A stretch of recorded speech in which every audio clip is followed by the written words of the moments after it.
ဥစ္စာတရုတ်စကားကိုပေါ့နော်အခုမှစပြီးတော့လေ့လာတဲ့ကျောင်းသားတော်တော်များများပေါ့အမြဲရောနေတဲ့စကားနှစ်ခုရှိတယ်အဲ့ဒါက是的နဲ့好的နဲ့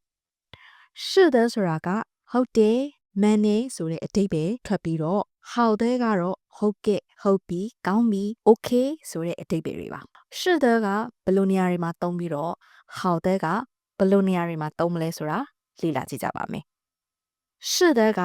မေးတဲ့အကြောင်းအရာကမှန်တယ်ဟုတ်တယ်ဆိုလို့ရှိရင်是的ကိုသုံးရပါမယ်好的ကကြတော့တစ်ဖက်လူကပြောလိုက်တဲ့အကြောင်းအရာကိုကလက်ခံနေဒါမှမဟုတ်သဘောတူလိုက်တာမျိုးเนาะဆိုလို့ရှိရင်တော့好的ကိုသုံးရပါမယ်ဥပမာလေးကိုကြည့်ရအောင်你是小文的姐姐吧是的我是小文的姐姐အတိတ်ပဲကမင်းက小文ရဲ့အမလားလို့မေးတာဟုတ်ပါတယ်ကျမက小文ရဲ့အမပါလို့ပြန်ဖြေမယ်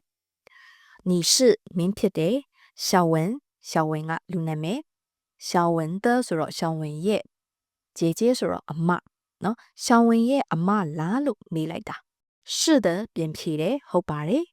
我是ကျမဖြစ်ပါတယ်小文的小文ရဲ့姐姐小文ရဲ့အမဖြစ်ပါတယ်လို့ပြန်ဖြေတာဆိုတော့ဒါကမှန်ကန်တဲ့အရာဖြစ်တယ်ဟုတ်တဲ့အရာဖြစ်တဲ့အတွက်ကြောင့်မို့是的ကိုသုံးပါတယ်နောက်တစ်ခုဥပမာကြည့်ပဲ这是你昨天买的吗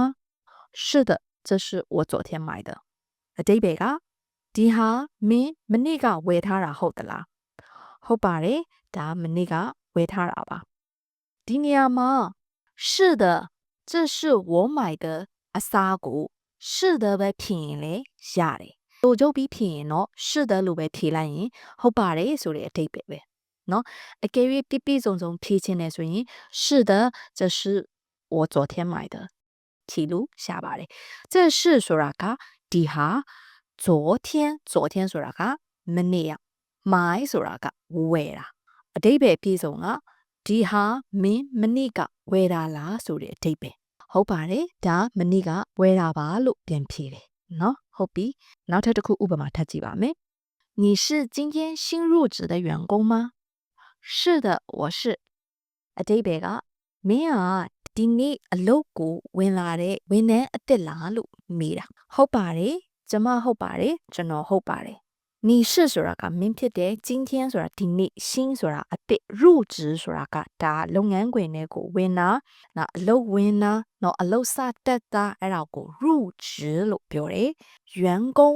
工ဆိုတာကဝန်ထမ်းနော်ဆိုတော့မင်းကဒီနေ့အလုပ်စဝင်နဲ့အလုပ်စတက်တဲ့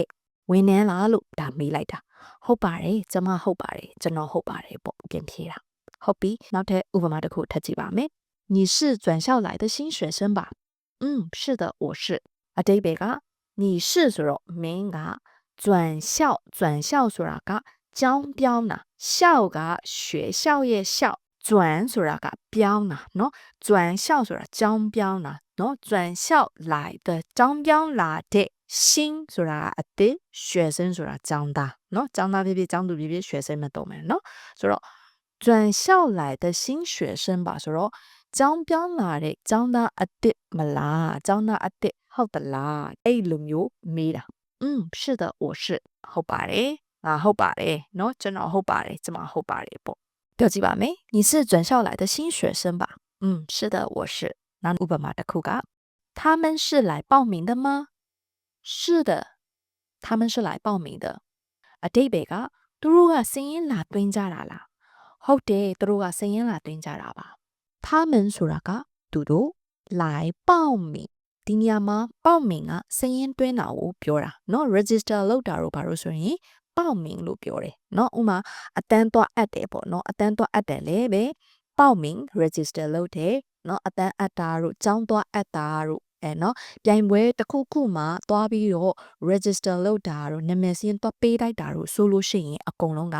报名လို့ပြောတယ်မှတ်ထားမယ်เนาะ报名来报名ဆိုတော့နာမည်စာရင်းလာပေးတာလားเนาะစာရင်းလာတွင်းတာလားပေါ့เนาะ他们是来报名的吗သူတို့ကစာရင်းလာတွင်းကြတာလားဆိုတော့是的ဟုတ်ပါတယ်သူတို့ကစာရင်းလာတွင်းကြတာပါ是的他们是来报名的เนาะအဲ့ဒါကို是的ပဲဖြေရင်ရတယ်နောက်ဆက်တွဲမဖြေချင်လဲရတယ်是的ပဲနဲ့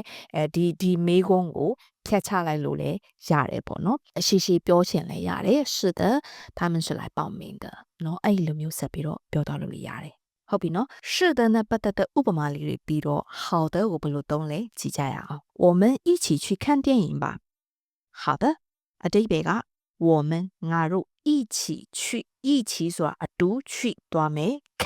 ကြည့်တယ်电影有选我们一起去看电影吧ငါတို့有选တူတော့ကြည့်ရအောင်เนาะ有选အတူတော့ကြည့်စို့เนาะအဲ့လိုမျိုးပြောတယ်ပေါ့နော်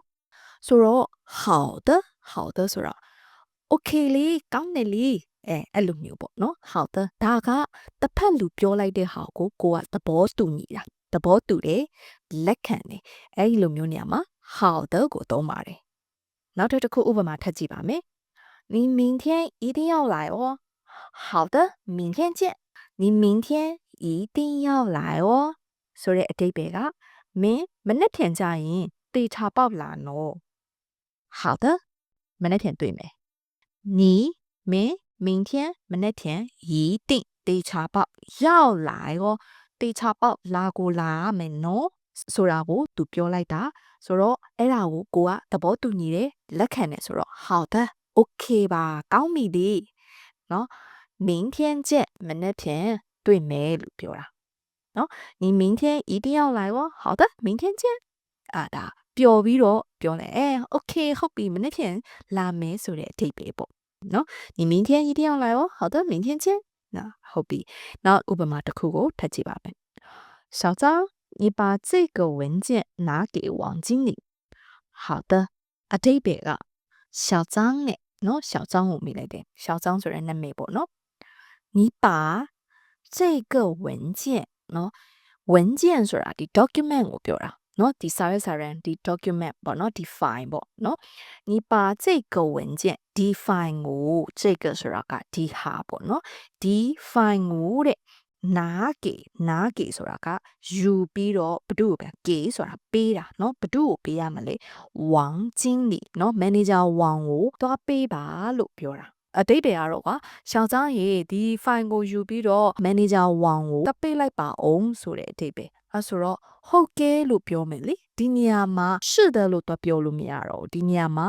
ဟုတ်ကဲဆိုတဲ့အတိတ်ပဲဖြစ်သွားပြီเนาะဟုတ်ကဲပါเนาะဆိုတော့好的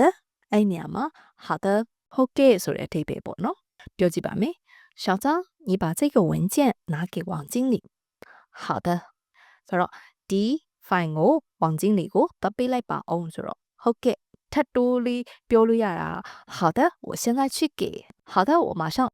ဟုတ်ကဲ့ကျွန်တော်အခုချက်ချင်းအခုလုပ်လိုက်ပါမယ်နော်အခုသွားလိုက်ပါမယ်ဆိုတဲ့အဓိပ္ပာယ်ပဲပေါ့နော်ဟုတ်ပြီဆိုတော့နောက်တစ်ခုကိုထပ်ကြည့်ပါမယ်今天交代的事情必须做完。好的，အတိတ်ပဲလေးကြည့်အောင်今天ဒီနေ့交代的交代ဆိုတာကမှာကြားထားတဲ့ဟာ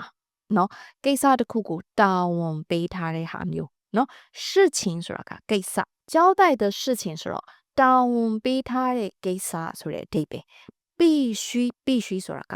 မဖြစ်မနေဆိုတဲ့အဓိပ္ပာယ်做完做ဆိုတာကလုပ်တယ်完ဆိုတာကပြီးမြောက်တယ်เนาะ做完ဆိုတော့ပြီးအောင်လုပ်เนาะဒီနေ့တာဝန်ပေးထားတဲ့ကိစ္စเนาะဒီနေ့အလုပ်ပေးထားတဲ့ကိစ္စမဖြစ်မနေပြီးအောင်လုပ်ပါဆိုတဲ့အဓိပ္ပာယ်เนาะအဲ့ဒါဆိုတော့ကိုကဟုတ်ကဲ့လို့ပဲဖြေရမှာလေအဲ့ဆိုရင်好的လို့ပဲဖြေမှာနောက်ကိုကထပ်တိုးလေးပြန်ပြောချင်တယ်ဆိုလို့ရှိရင်ဟုတ်ကဲ့စိတ်ချပါဆိုရင်好的放心เนาะ放心ဆိုတာကစိတ်ချပါဆိုတဲ့အဓိပ္ပာယ်ပေါ့เนาะအဲ့ဒီလိုမျိုးလေးထပ်တိုးပြောလို့ရတယ်နော်မပြောတတ်ရင်တော့好的ပဲပြောလိုက်ရင်ရပြီနော်ဆိုတော့ဟုတ်ကဲ့ပါဆိုတဲ့အဓိပ္ပာယ်ပါနော်ပြောကြည့်ရအောင်今天交代的事情必须做完好的